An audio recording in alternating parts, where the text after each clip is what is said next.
par l'imam Ratib, l'imam Diago, qui est une connaissance de très longue date. Je crois que déjà vers les années 90, quand je revenais de l'université, il m'invitait à la radio Sud FM. On faisait des émissions. Donc on se connaît depuis très longtemps. Son sermon, comme je l'ai dit lui-même, il dit que je dis l'imam Diago est tout resté égal à lui-même. C'est un sermon très évocateur par rapport au contexte. Le mois de Ramadan, comme il l'a dit, c'est un mois qui a été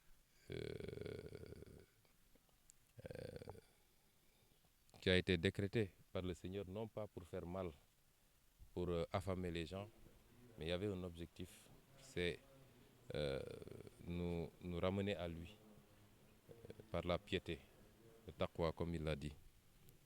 Et c'est pourquoi c'est un mois extrêmement important, 1 sur 12, où lui-même le Seigneur nous dit que c'est un mois pendant lequel même Satan est maîtrisé pour vous permettre de recharger, de vous ressourcer spirituellement. Et nous prions pour que le Seigneur agrée tous nos actes de dévotion, toutes nos prières également, qu'il nous accorde ce qu'il a promis dans ce mois, notamment sa miséricorde, mais également la promesse d'un agrément directement au paradis. Nous prions également pour qu'il nous accorde la possibilité de le vivre encore et encore des années, et toujours avec plus de prospérité, plus de paix, plus de stabilité et plus de bonheur pour tout le monde, plus de santé évidemment. Je ne peux manquer d'avoir une pensée pour tous nos amis, nos frères, sœurs, nos camarades qui ont été injustement incarcérés par une poignée de magistrats aux ordres. Le frère Diomaye Faye a utilisé un terme dans un poste, et ça lui vaut la prison, c'est le terme clochardisation. Effectivement, il y a une forte clochardisation d'une poignée de magistrats, je le répète, comme il l'avait dit. Et c'est malheureusement ce petit groupuscule de magistrats qui ne font même pas 10 en réalité, qui aujourd'hui exécutent les sales bouillons pour prendre des innocents, des gens très utiles à leur pays, plus utiles à leur pays qu'eux-mêmes. Parce que si vous prenez un inspecteur principal des impôts, avec son parcours, mais ce qu'il peut rapporter dans les caisses de l'État, pour des, excusez-moi du terme, mais des enfantillages, vous le mettez en prison, vous êtes en train de nuire plus au Sénégal qu'à ce monsieur. Et j'ai une pensée pour tous ceux qui sont incarcérés. Vous savez qu'on en a des centaines, injustement, dans le cadre d'une traque politique. Aujourd'hui, ils auraient dû être avec leur famille, avec leur communauté religieuse, mais ils vont prier dans des conditions que nous connaissons. Nous ne ménagerons aucun effort pour les faire sortir le plus tôt possible. Ce n'est pas un jour pour hausser le ton, je m'en limiterai à ça, mais vous comprendrez bien que nous ne baisserons jamais les bras. À l'endroit de tous les Sénégalais, leur souhaiter une bonne fête et leur réitérer notre attachement à la paix. Parce que sans la paix, rien ne peut se faire. Nous ne serions pas là sous ce manguier dans la cour d'une mosquée à Palabré s'il n'y avait pas la paix là où nous sommes. Nous sommes fondamentalement attachés à cette paix. Même si quelquefois, pour avoir une paix, l'histoire a démontré qu'il faut passer par la guerre. Même le prophète a été contraint à faire la guerre. La guerre, on l'a fait pour quelqu'un qui croit en Dieu, pour quelqu'un qui respecte l'être humain, quelle que soit son appartenance ethnique, régionale, religieuse, confrérique, etc. Pour quelqu'un qui est un humaniste, la guerre n'est qu'un moyen de défense. N'est jamais, on ne la décrète jamais de manière offensive. Et c'est ce que nous apprennent tous les grands hommes. Si les prophètes ont été obligés quelquefois de faire la guerre, c'est parce qu'on les y a obligés, on les a contraints à la faire. Mais autrement, personne ne souhaite la guerre parce qu'elle n'est facile pour personne. Réitérer aux Sénégalais que nous sommes fondamentalement attachés à la paix. Tous ceux qui nous connaissent nous ont connus. Ici, c'est mon quartier où j'ai passé toute ma jeunesse, toute mon enfance. Vous ne verrez aucun de nos cohabitants vous dire qu'il a connu Ousmane Sonko comme un homme un perturbateur ou quelqu'un qui ne veut pas la paix. Et vous ne verrez jamais quelqu'un vous dire la maison où les parents d'Ousmane Sonko, on les a une fois surpris dans telle ou telle situation conflictuelle. Nous n'avons pas connu ça et nous ne le souhaitons pas. Nous sommes donc fondamentalement attachés à cette paix. Nous la souhaitons, nous y travaillons tous les jours. Mais pour faire la paix, il faut être deux. Et si on continue à nous contraindre à nous défendre, nous serons obligés de nous défendre. Nonobstant, malheureusement, une situation que tout le monde constate et déplore, c'est sur toutes les lèvres. Nous avions tendance à dire que nous avons des mécanismes de régulation au Sénégal. Apparemment, ces mécanismes sont en train de faiblir dangereusement. Puisque nous sommes à un jour de fête religieuse et que il est important de se référer aux enseignements religieux en conséquence. Pour ceux que je maîtrise le plus, notamment la religion musulmane, la manière dont on gère ces situations-là a été clairement arbitrée par des versets coraniques.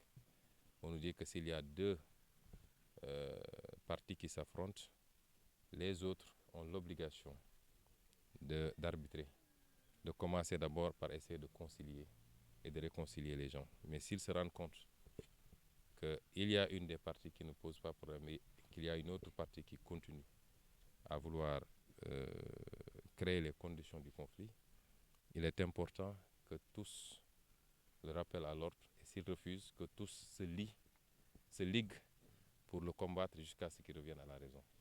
Ça, c'est un verset coranique que je n'ai pas inventé.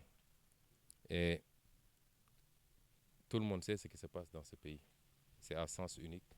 Celui qui instrumentalise la justice, qui fait des arrestations arbitraires, qui essaie de liquider des candidats parce qu'il en a peur simplement, qui lâche ses forces de l'ordre sur les gens. Et c'est l'occasion pour moi de revenir sur ce qui se passe souvent en Casamance. Vous avez vu depuis 2 jours ce qui se passe à Ngor. Et pour le moment, on ne déplore aucune perte en vie humaine. Il aurait suffi qu'on dise que c'est à Bignona pour qu'on autorise les gens à tirer à balles réelles. Je l'ai toujours déploré et je l'assume. Ce traitement totalement injuste et injustifié quand il s'agit de la Casamance doit cesser. Nous sommes tous des Sénégalais, nous devons être traités même pied d'égalité. Donc nous demeurons attachés à cette paix, nous y travaillons, mais ce n'est pas pour autant que nous allons nous laisser marcher dessus. Et c'est pourquoi nous avons toujours invoqué notre droit constitutionnel à la résistance. Celui qui résiste, il se défend, il n'attaque pas. Terminer par Ziguinchor et dire simplement que je remercie encore une fois les populations de Ziguinchor qui nous ont investi de leur confiance depuis un peu plus d'1 an maintenant et qui nous accompagnent. Je crois que je suis le maire le plus chanceux du Sénégal.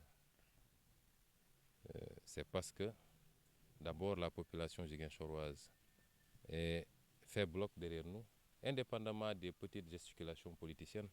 Vous savez, aujourd'hui nous sommes dans une ère de communication, il est très facile d'instrumentaliser 10, 15, 20 personnes et de dire à la presse nationale, et c'est ça l'importance, Ziguinchor est devenu un intérêt national, même s'il y a un moustique qui pique une crise, c'est à la une de toute la presse nationale.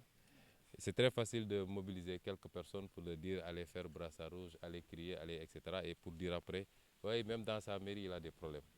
Et je crois que nous sommes 300 000 Ziguinchorois. Et l'écrasante majorité, pour ne pas dire la totalité des Ziguinchorois, nous manifestent leur satisfaction par rapport à ce qu'on a commencé à faire depuis 1 an. Nous les remercions de leur tolérance également parce que du fait de mes occupations au niveau national et même international, je ne peux pas être aussi présent que je le voudrais. Mais les Ziguinchorois l'ont compris et m'accompagnent par rapport à ça. Ils savent qu'on est à 10 mois, 9 mois d'une élection présidentielle cruciale. Et je crois pouvoir dire modestement que si je ne suis pas le mieux placé, je suis parmi les 2 les mieux placés aujourd'hui pour espérer être président de la République dans 9 mois. Et ils savent que c'est une demande nationale. Ziguinchor a besoin de moi, Saint-Louis a besoin de moi, Matam a besoin de moi, Mbacké a besoin de moi, Kaolack a besoin de moi. Je suis obligé souvent de répondre à tous ces Sénégalais. Et les Ziguinchorois l'ont compris, ils m'accompagnent, je les remercie. C'est dû également à la qualité de l'équipe municipale, à commencer par mes conseillers, le bureau, l'équipe technique administrative du moins. Ils sont en train de faire un excellent travail. Je peux rassurer tout le monde que tous les jours également, je suis de très près ce qui se passe. Je suis tous les jours en contact avec les gens individuellement ou dans des réunions groupées par Zoom et nous prenons les décisions qu'il faut pour la ville. Et je terminerai par annoncer à ces Ziguinchorois d'ailleurs que dans quelques jours, le mercredi, Inch'Allah, nous allons lancer les 12 grands chantiers de la mairie. Et c'est des chantiers infrastructurels, mais également des chantiers allant dans le sens du financement. Mais nous avons opté pour des infrastructures structurantes. Faire des choses qui soient utiles pour tout le monde, qui soient utiles pour les populations, pour les professionnels, mais également pour la mairie. Et c'est pourquoi, parmi lesquels je vous citer quelques-uns de ces grands chantiers, aujourd'hui nous avons un problème d'infrastructure sportive. Je crois que le stade Aline Sitoé devrait être incessamment d'ailleurs fermé, et même le Casa Sport devra en ce moment recevoir à Dakar. Alors, nous avons opté pour refaire totalement le stade Jules François Bocandé et le mettre aux normes qu'il faut, avec une pelouse synthétique, une piste d'athlétisme, refaire les tribunes, l'éclairage, mais le terrain de basket également et les terrains de handball et de volleyball. Nous avons aussi décidé de construire 2 nouveaux marchés, mais de réhabiliter aussi les autres marchés, notamment le marché Baneto et le marché Mariama Diédhiou, marché HLM. Nous avons décidé de lancer un certain nombre de travaux de pavage et de réfection des routes existantes. Nous avons décidé également de construire 2 nouveaux marchés. Un marché aux poissons à Boudodi et un autre marché aux fruits et légumes qui sera sur le boulevard 54. Et nous avons aussi le projet d'aménagement d'espaces verts. Parce une ville doit respirer. Aujourd'hui, c'est le même problème pour Dakar d'ailleurs. Si vous voulez sortir avec votre famille ou seul pour aller vous promener, aller prendre de l'air quelque part, vous avez du mal à trouver un endroit à Ziguinchor. Et nous voulons pouvoir offrir des cadres comme ça. Nous avons ciblé pas mal d'espaces. Nous allons commencer avec 4 ou 5 espaces dans un premier temps et graduellement en faire d'autres pour que chaque quartier à Ziguinchor puisse disposer d'un espace comme ça, plus des plateaux sportifs au niveau des quartiers. Et il y a aussi l'éclairage public. Une commande va être lancée dans un premier temps de 1500 lampadaires solaires qu'on va déployer évidemment par ordre de priorité par rapport aux besoins. Et il y a enfin l'économie sociale et solidaire.